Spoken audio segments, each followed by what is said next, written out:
for CluffsNotes. All right, welcome back, Tara. Alexis, how'd you like that jingle, huh? Better? No? All right. Well, as we move down in this journey, my experience in SCAT was very profound because it was encouraging me to do whatever it takes. Yeah, do it. When I went into my internship, goal was to try to pair us with a teacher who also went through those verbal skills that we learned, and that could be a support. I love my teacher. She was a wonderful person that unfortunately, what she was helping prepare me for was not the future. What she was doing was actually literally telling me, Todd, stop making this so complicated. And she'd say, why are you taking that home? Just follow the textbook. And when I would try to do something creative, she appreciated it, but she was definitely not encouraging it. She was saying she thought I was making it too complicated for myself. That mentality was a tough one to start to overcome after spending all those weeks in there. Because the reality is, education was shifting. And the focus on teaching was not going to be as strong as what is the impact of learning. That was a new thing because previous to this, in public education, you could probably teach 1 year the same 30 times and retire as a successful educator because we did not look at student learning as to our success as teaching. We would say, I taught it. If they didn't get it, that was their problem. That mentality is not the way that we are in education now. What do we do to meet those students' needs that we have in front of us? And it isn't just opening the curriculum and going through it. That is not the reality. However, I agree with that teacher. We need to keep things simple. We can overly complicate things, but what we need to focus on is the learning part. How do we get more information about what the students are learning?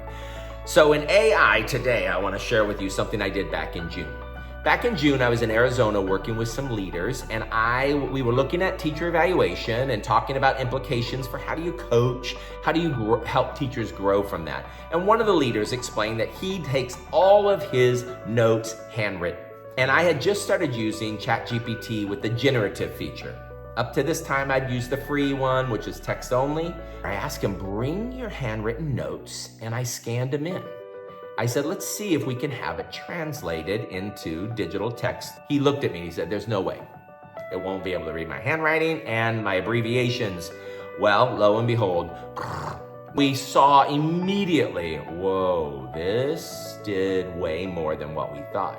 But then I added an element and I said, can you go through this document now and see if any of these 5 elements that we've prioritized and have been talking about are evident in what that leader saw? It gave specific quotes from his handwriting, even put timestamps, because sometimes he would write times in the margins. It blew me away. And I realized as a leader, I was going to be able to potentially at least have a thought partner, right? Like I might give it to someone else, another leader, and say, what do you think about this? I still am going to say the onus is on you. You have to make sure you're doing what's right. But I'm seeing that AI can be a part of that. So what I'm gonna do is next week, I have a tutoring session with a student online. It's only 25 minutes. He wants to work on writing. He told me he needed help with spelling and with his handwriting. Well, I'm gonna tell you right now, that is not a good use of our time as teachers. That's not what we should be spending our time. Sure, we can identify errors, but those are things that he just needs feedback and then practice it on his own. So I'm going to scan in one of his papers next week, and then we're gonna see what does ChatGPT give as far as feedback in those 2 areas. Now I just practiced it. I took an old journal. I said, can you give me feedback on my handwriting and on my spelling? Fortunately, my spelling's good. Handwriting, it came up with some very specific suggestions that were simple and thoughtful, and I did not take personally. So I'll let you know how it goes with this student. And Alexis, by the way, I also tried it just now on a math problem.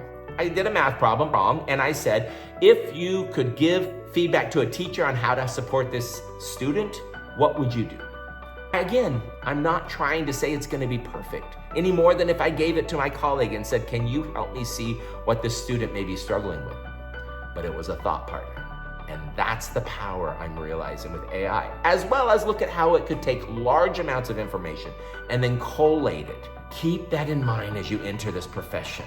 This time I'm going to talk about when I graduated and went over to my first temporary assignment to finish out that year, 5 weeks in a 4th grade class, and the second day I called SCAT and said, I don't think this is the profession for me.